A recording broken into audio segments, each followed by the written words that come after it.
Hello दोस्तों, बात करते हैं टाटा मोटर्स स्टॉक की। एंड लास्ट वीक पिछले हफ्ते की बात करें तो कुछ खासा अच्छा रिजल्ट नहीं रहा है। इसका नेगेटिव ग्रोथ दिखाया है इसने, काफ़ी ज़्यादा नेगेटिव मोमेंटम में रहा है। 22 तारीख की आप वीडियो देखिए मेरी, मैंने आपको उस दिन भी कहा था कि अगला हफ्ता जो है वो बहुत वॉलेटाइल हो सकता है, स्पेशली फॉर टाटा मोटर्स, क्योंकि ये लगातार 52 वीक हाई टच कर रहा था अपना, एंड वॉल्यूम बहुत गजब का रहा था। बट उसके बावजूद जो डिलीवरी थी हमारी वो बहुत डाउनवर्ड जा रही थी। और ऐसा ही हुआ, आप देखें कि इस हफ्ते में पूरे में टाटा मोटर्स ने डाउनवर्ड एक ट्रेंड दिखाया है, नेगेटिव ग्रोथ दिखाकर ये फ्राइडे को भी 1.5% डाउन रहा है, लगभग बंद हुआ। तो अगले हफ्ते क्या कुछ होने वाला है, क्या कुछ बड़ा हो सकता है टाटा मोटर्स में? क्या 260 रुपए से 300 रुपए जाएगा, या 260 से 220 रुपए पर आएगा? इसी बारे में आज हम बात करेंगे। तो वो अगर आप चैनल पे नए हैं तो प्लीज चैनल को सब्सक्राइब कर लो और hit the bell icon so that you will get the notification on time. चलिए स्टार्ट करते हैं।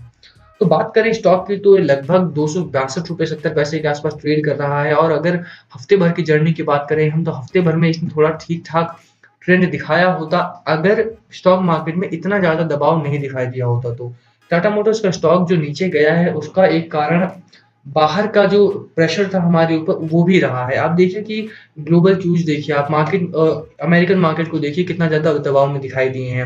अब यूरोपियन मार्केट को देखिए कितना ज्यादा दबाव में दिखाई दिए हैं। एफआईआई का डेटा निकाल कर देखिए, वहां पर नेट सेलर्स में वो लोग कन्वर्ट हो गए हैं।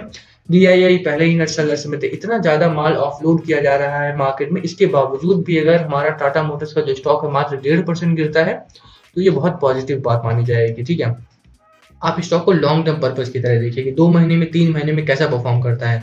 टाटा मोटर्स जनवरी में ओवर 60% का रिटर्न दिया इसने, बट पिछले दिनों बहुत ज़्यादा प्रेशर में रहा, जिसकी वजह से आप 50% आप मान सकते हैं। फिर भी अगर कोई स्टॉक आपको 50% का रिटर्न देता है इन इन अ मंथ, तो कितनी अच्छी बात मानी जाएगी, है ना? आपको किसी और स्टॉक में आप पूरे साल भी रुकेंगे तब भी आपको 50% का रिटर्न नहीं मिलता, और यहाँ पर 1 महीने में आपको 50% का रिटर्न मिला है।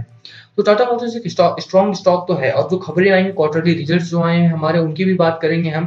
बट ओवरऑल अगर हम देखें तो एक वीक में इसने कुछ खासा अच्छा रिटर्न नहीं दिया है। बट उसके बावजूद मैं अभी भी कहूंगा कि अगर आप टाटा मोटर्स में इन्वेस्टेड नहीं है तो आप इन्वेस्ट कर सकते हैं, but only for long term purpose. 2 से 3 हफ्ते वाला स्टॉक नहीं रह गया है अभी ये स्टॉक। आप अगर 2 से 3 हफ्ते के लिए खरीदना चाहते हैं कुछ, तो वो अलग बात है। बट ये लॉन्ग टर्म के लिए बाइंग करना चाहते हैं तो टाटा मोटर्स में लॉन्ग टर्म पर्पज अगर आप बाय करते हैं, आप अगर एक स्टेज पर यहाँ 22 साल, 24 साल, 25 साल, 30 साल के हैं आप वहां पर, तो अगर आप 5 साल, 6 साल, 10 साल के लिए किसी स्टॉक में बाइंग करना चाहते हैं तो टाटा मोटर्स एक स्टॉक हो सकता है आपकी 10 साल की इन्वेस्टमेंट के लिए। इलेक्ट्रिक व्हीकल्स आने वाला अपकमिंग सेक्टर है हमारा, अपकमिंग टेक्नोलॉजी है हमारी इलेक्ट्रिक व्हीकल्स। और इलेक्ट्रिक व्हीकल्स में पिछले साल की बात करें तो ओवरऑल जितनी भी कार्स इंडिया में बिकी थी उसका 53% टाटा मोटर्स के हिस्से से आया था। एंड टाटा मोटर्स की बात करें तो ओवरऑल इनकी जितनी गाड़ियां बिकी थी उसका 56% इलेक्ट्रिक व्हीकल्स थी। जेएलआर का टर्न अराउंड देखिए आप, जैगुआर लैंड रोवर का टर्न अराउंड कितना अच्छा हुआ है कि वो कितनी अच्छी बिक्री हो गई है उसकी, और उसमें भी इलेक्ट्रिक व्हीकल्स की डिमांड बहुत ज्यादा रही पिछले दिनों। तो ओवरऑल उन सभी चीजों को आप देखेंगे तो आप पाएंगे कि टाटा मोटर्स आने वाले समय का एक मल्टी बैगर स्टॉक साबित हो सकता है। बट आपको समय देना पड़ेगा। 10 साल अगर आप रुकते हैं इसमें तो ये स्टॉक आपको अच्छा खासा रिटर्न देगा ही देगा। ठीक है, अब बात करते हैं अगला हफ्ता कैसे होने वाला है इसका। तो अगले हफ्ते की बात करें तो हम डिलीवरी परसेंटेज पर आ गए हैं। अभी आप देखिए डिलीवरी में थोड़ा सा ग्रोथ दिखाई देता है यहाँ पर। 21 जनवरी की लास्ट वीक की बात करें, पिछला हफ्ता कैसा रहा, तो 22 जनवरी को हमारा हफ्ता स्टार्ट होता है 7.5% की डिलीवरी रही दिन मात्र।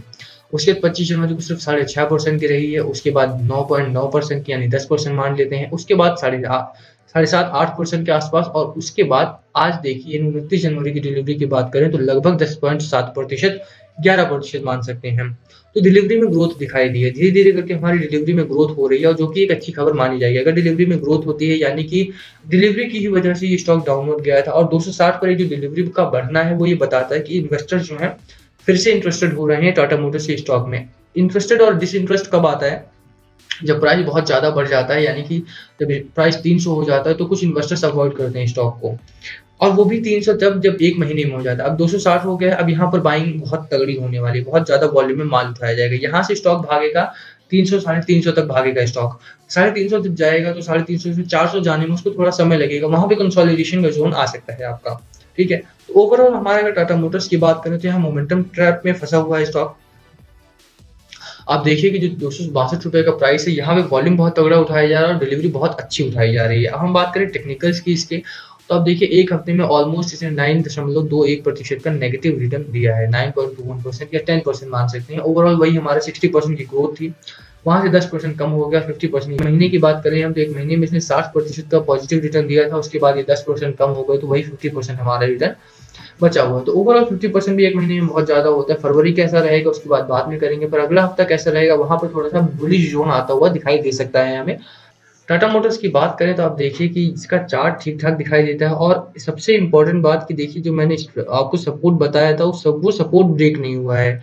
यहाँ पर एक सपोर्ट ज़ोन बताया था मैंने आपको और ये सपोर्ट ज़ोन ब्रेक नहीं हुआ है, उल्टा वोलेटिलिटी बढ़ी है। जैसा हमने बात की थी पिछले वीडियो में, थर्सडे के वीडियो में भी, तो वोलेटिलिटी बढ़ने के लिए बोला था मैंने और वोलेटिलिटी आप देखिए कि कितना अच्छा खासा वोलेटाइल मोमेंटम रहा है हमारा। ऑलमोस्ट ये हमारी रेजिस्टेंस को ब्रेक करने वाला था बट वो हो नहीं पाया due to less delivery and less buying. Demand बहुत कम थी उस दिन और डिमांड कम इसलिए थी क्योंकि एफआईआई एंड डीआईआई ने जो ना माल ऑफलोड करने की एक स्ट्रेटजी बना ली है उसकी वजह से बहुत ज़्यादा दबाव में दिखा हमारा बाजार। अब आप देखिए कि एक तो मैकडी से शुरू करें अगर हम, तो मैकडी की लाइन हमारा थोड़ा सा बियरिश क्रॉसओवर में आती हुई दिखाई दे रही है। बट ओवरऑल अगर हम अभी हिस्टोग्राम की बात करें तो हमारा जो हिस्टोग्राम है वो अभी भी पॉजिटिव दिखाता है। 1 फरवरी को क्या कुछ होता है, क्या बजट में निकल के आता है, किस तरह का बजट मोमेंटम रहता है, उसके ऊपर डिपेंड करेगा कि हमारा टाटा मोटर्स का स्टॉक क्या टर्न एंड ट्विस्ट लेता है। ठीक है, अभी भी मुझे यकीन है कि ये जो हमारा सपोर्ट जोन बन रहा है ₹257 का, ये ब्रेक नहीं होगा 1 फरवरी को भी। जिस तरह की डिमांड इसमें बनी हुई है 260-262 पे जो तगड़ा वॉल्यूम उठाया गया है, उसको देखकर लगता है कि टाटा मोटर्स में एक तेजी का माहौल बन सकता है आगे आने वाले हफ्ते में। और जो दूसरा एक हमारा एक रेजिस्टेंस रहेगा वो ये वाला रहेगा, 280 के आसपास का एक रेजिस्टेंस जोन रहेगा। मैं बड़े रेजिस्टेंस जोन दे रहा हूँ आपको ये इसलिए क्योंकि छोटे रेजिस्टेंस जोन जल्दी हिट हो जाते हैं, फिर आप जैसे स्टॉप लॉस लगाते हैं आप हिट हो जाते हैं, तो वो वाले काम नहीं करने चाहिए ना। आपको एक स्टॉप लॉस ऐसा लगाना चाहिए जहाँ से बाउंस बैक लिया, और आप देखिए कि यहाँ से इस स्टॉक ने बाउंस बैक लिया, इस लेवल को ब्रेक नहीं कर पाया है। आप पिछला वीडियो भी देखेंगे तो मैंने यही सपोर्ट बताया था और ये सपोर्ट अभी तक ब्रेक नहीं हुआ है। तो अब देखिए कि मुझे उम्मीद है कि अगली आने वाली ट्रेडिंग सेशंस में हमारा 273 का जो एक लेवल बन रहा है हमारा, वो ब्रेक होता हुआ दिखाई दे सकता है। यानी कि ये जो रेजिस्टेंस जोन बन रहा है हमारा, ये ब्रेक होता हुआ दिखाई दे सकता है। उसी वो इसलिए क्योंकि जो डिलीवरी में एक बढ़ोतरी हुई है और ऊपर से अगर आप देखिए टाटा जो क्वार्टरली रिजल्ट्स हमारे आए हैं वो बहुत बेहतरीन आए हैं। 67% का ग्रोथ दिखाई दी है। 67% की ग्रोथ बहुत ज़्यादा मानी जाती है और वो भी इतने बड़े स्टॉक में, इतना बड़ा इंडस्ट्री अगर 67% का ग्रोथ दिखा रहा है वो भी क्वार्टरली रिजल्ट्स में, तो बेहतरीन बात है। और यूके बेस्ड जो इसका जैगुआर लैंड रोवर है उसमें बहुत बेहतरीन एक उछाल देखने को मिला है। बहुत बेहतरीन शेयर्स में जो ग्रोथ हुई है वो बहुत अच्छी खबर है हमारे लिए, ठीक है।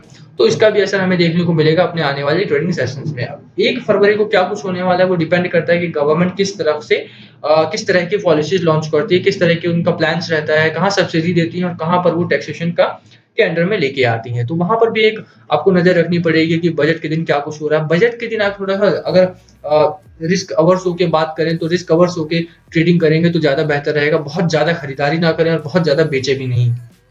उस दिन का जो माहौल रहेगा वो बहुत ज़्यादा वोलेटाइल रहेगा।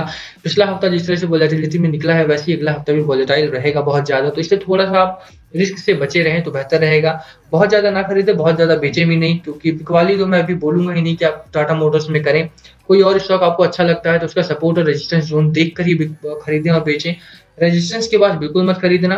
सपोर्ट के पास अगर आपको खरीदना है तो सपोर्ट देख कर के, सपोर्ट अगर स्ट्रॉन्ग सपोर्ट बन रहा है हमारा, जिस तरह का यहाँ पर सपोर्ट है और देखिए आप 2-3 दिन से यहाँ पर इस सपोर्ट को ब्रेक करने की कोशिश हो रही है बट हो नहीं पाया है, तो ये एक अच्छी खबर मानी जाएगी, ठीक है। और यही सपोर्ट आप यहाँ पर देखिए 3 दिन लगातार 3 ट्रेडिंग सेशन लगे थे जब ये रेजिस्टेंस के जोन के तौर पे काम करता था इसे ब्रेक करने में, और ये ऊपर गया उसके बाद नीचे आ गया। तो अब यहाँ पे कई ट्रेडिंग सेशन लग सकते हैं इस सपोर्ट जोन को ब्रेक करने में। अगर डिमांड बहुत ही कम हो जाती है और सेलिंग साइड बहुत ज़्यादा हो जाती है तब तो ये सपोर्ट जोन ब्रेक हो सकता है, बट अदरवाइज मुझे नहीं लगता कि आने वाले दिनों में टाटा मोटर्स का ये सपोर्ट जोन ब्रेक होगा। मुझे लगता है कि आने वाले दिनों में हमारा जो एक रेजिस्टेंस जोन ये वाला बना हुआ 273 के आसपास का, ये ब्रेक होकर हमारा स्टॉक ऊपर जा सकता है। तो आपने कहीं पर भी परचेज किया, 300 रुपए के आसपास परचेज किया है आपने, 305 रुपए के आसपास परचेज किया है आपने, या 295, 290, 150 के आसपास परचेज किया, कहीं पर भी है आप प्रॉफिट बुक ना करें, लॉस बुक ना करें।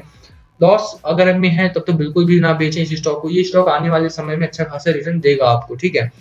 आपको 1 वीक वेट करना पड़ सकता है, आपको हो सकता है कि आने वाले समय में थोड़ा-सा और इंतज़ार करना पड़ सकता है अच्छे खासे प्रॉफिट के लिए। मैं अच्छे प्रॉफिट की बात कर रहा हूँ यहाँ पे, 30%, 40% के प्रॉफिट की बात कर रहा हूँ। उस प्रॉफिट को पाने के लिए आपको थोड़ा इंतज़ार करना पड़ेगा, बट ओवरऑल नेक्स्ट वीक की बात करें तो वोलेटिलिटी थोड़ी-सी रहेगी हमारी, स्पेशली ऑन 1 फेब। बजट वाले दिन थोड़ी-सी वोलेटिलिटी रहेगी, बट धीरे-धीरे करके जैसे बजट के जो पॉलिसीज़ या प्लान्स हैं वो अब्ज़ॉर्ब हो जाएँगे मार्केट में, उसी तरह से हमारा स्टॉक जो टाटा मोटर्स का वो आगे बढ़ता हुआ दिखाई देगा। अभी भी हमारा स्टॉक बुलिश ज़ोन में, बियरिश ज़ोन में नहीं आया है, तो हमें उम्मीद है कि अगले हफ्ते में एक पॉजिटिव रिटर्न देगा। ओवर द वीक की बात कर रहा हूँ मैं, 1 हफ्ते में ये पॉजिटिव रिटर्न देगा। तो फर्स्ट फेब को हो सकता है थोड़ा-सा दबाव में दिखाई दे, बट ओवर द वीक ये हमें पॉजिटिव रिटर्न देता हुआ दिखाई देगा, ठीक है? तो इसी का वीडियो खत्म करते हैं। वीडियो पसंद आए तो वीडियो को लाइक करना ना भूलें, चैनल सब्सक्राइब कर देना, hit the bell icon so that you get the notification on time. और कमेंट करके बताना वीडियो कैसी लगी, कुछ पूछना हो तो प्लीज़ कमेंट बिलो, हम सभी कमेंट्स का रिप्लाई करने की कोशिश करते हैं। Thank you for watching.